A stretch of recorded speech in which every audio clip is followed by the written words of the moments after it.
Hello everyone. सो आज के lecture में हम क्वेश्चन करेंगे जो कि मासिव पुली के ऊपर बेस्ड है। नॉर्मली ऐसे क्वेश्चन होते नहीं है बिकॉज हमारे पास पुली का कभी मास गिवन होता नहीं है, लेकिन अगर गिवन हो तो कैसे सॉल्व करेंगे उस क्वेश्चन को तो वो हम इस लेक्चर में समझेंगे। The question is saying over a smooth light pulley is passed a string supporting at one end a weight of 4 kg। तो ये लाइट पुली है और इस पे एक 4 kg सपोर्ट कर रहा है। At the other and string other end of a string is a pulley of mass 1 kg। तो एक पुली लगा हुआ है और यहाँ पे दो मास लगे हुए 2 kg 3 kg।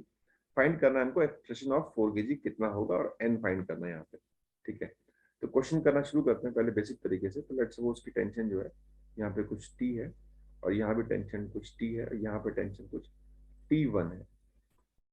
बिकॉज टेंशन टूटी नहीं होगी बिकॉज पुली का भी यहाँ पे कुछ मास मौजूद है। तो अगर मैं इस पुली को देखूं तो इस पुली पे ऊपर से लग रही होगी टेंशन एक T1 साथ के साथ नीचे इस पे एक टी होगा, नीचे इस पे एक और टी होगा और इस पे इसका वजन होगा 10 न्यूटन।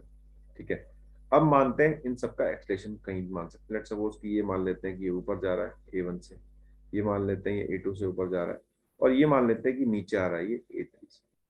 ठीक, सो अब क्या करते हैं इस पे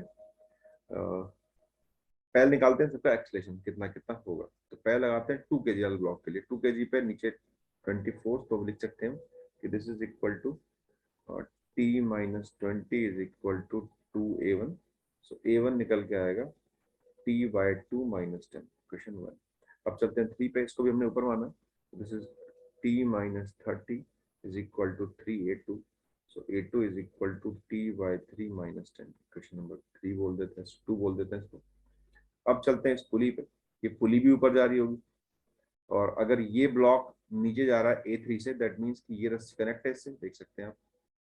सो ये पुली भी ऊपर जा रही होगी A3 से, तो ये भी कुछ A3 से ऊपर जा रही होगी। तो उसकी अगर इक्वेशन बनाई जाए तो यहाँ बनेगी T1 - 2T - 10 is equal to 1A3, because इसका मास जो है वो 1 है। तो दिस इज इक्वेशन नंबर 3। अब चलते हैं इस ब्लॉक पे, ये ब्लॉक नीचे जा रहा है, दिस इज 40। तो इसकी इक्वेशन बनेगी 40 - T1 is equal to 4A3। ठीक है, इक्वेशन नंबर 4 हो गई। अब एक काम करते हैं, यहाँ पे T1 को हम एलिमिनेट कर लेते हैं बिकॉज हम वेरिएबल दो टी को रखते हैं, खाली T1 को हटा देते हैं। तो इक्वेशन हम 3 को और 4 को कर लेते हैं ऐड। तो जब हम इसको और इसको ऐड करेंगे तो T1 तो कैंसिल हो जाएगा। This is equal to 30 - 2T is equal to 5A3।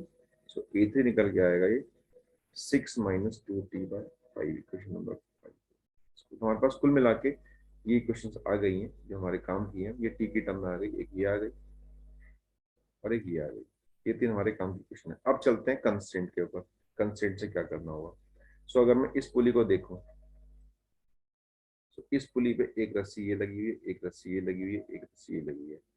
इस पॉइंट का एक्लेशन जो है ऊपर की तरफ है A3, इस पॉइंट का है ऊपर की तरफ A1 और इस पॉइंट का है ऊपर की तरफ A2। तो हम एक जानते हैं चीज कि अगर हमें पता है तो हम बोल सकते हैं कि जो जो टॉप मोस्ट पॉइंट होता है इसका जो एक्सलेशन होता है वो इन दोनों का एवरेज होता है। तो वी कैन राइट कि A3 होगा, that means A1 plus A2/2 average. With sign लेना होता है, यहाँ पर तीनों ऊपर है तो साइन की जरूरत पड़ी नहीं, लेकिन अगर कोई ऊपर नीचे हो तो वहां पर जरूरत पड़ सकती है। तो वी कैन राइट कि A1 plus A2 is equal to 2A3। इस कॉन्सेप्ट को आप कहीं भी लगा सकते हैं, आसानी से रिलेशन निकाल सकते हैं, सबसे इजी यही होता है। अब इसमें पुट करना शुरू करते हैं वैल्यू सारी। A1 था ये T/2 - 10, A2 था आपके पास T/3 - 10, A3 था 6 - 2T/5। So this is equal to T common निकाल लेते हैं, 1/2 plus 1/3 plus 4/5 is equal to 12 plus 20।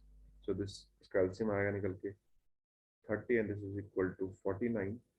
T this is equal to 32। तो T इक्वल टू आ रहा है 32 इंटू 30/49। अब मुझे निकालना क्या, मुझे निकालना तो A3 है, तो A3 की ओर चलते हैं। A3 equal to 6 - 2/5। T की वैल्यू है 32 गुना 30/49। इसे कर लेते हैं एलसीएम। सो इसको निकल के आएगा ये 294 - 384/49। से कट जाएगा. So this will be equal to minus 90 by 49 and this is equal to minus 9g by 49 because हमको जी की टर्म में चाहिए. नेगेटिव का मतलब क्या है कि हमने जो एज्यूम की डायरेक्शन वो गलत है, तो एक्चुअल में ये ऊपर की तरफ एक्सटेंड कर रहा होगा. तो एक्सप्रेशन निकल के आया 9g by 49. That means n की वैल्यू जो है वो निकल के 9 आ गई. तो कॉन्सेप्ट सेम ही है ऑलमोस्ट. तो बस यहाँ पे ये लिखना आसान हो सकता है और आपको एक पता होना चाहिए कि आप इसको यहाँ पे जब लिखेंगे तो यहाँ पे टेंशन टूटे नहीं होती है, उसमें आपको इसका मास भी इंक्लूड होता है. सो ऐसे में क्वेश्चन को कर सकते हैं, ऐसे सभी क्वेश्चन को कर सकते हैं. सो this is all about this lecture. Thanks for watching.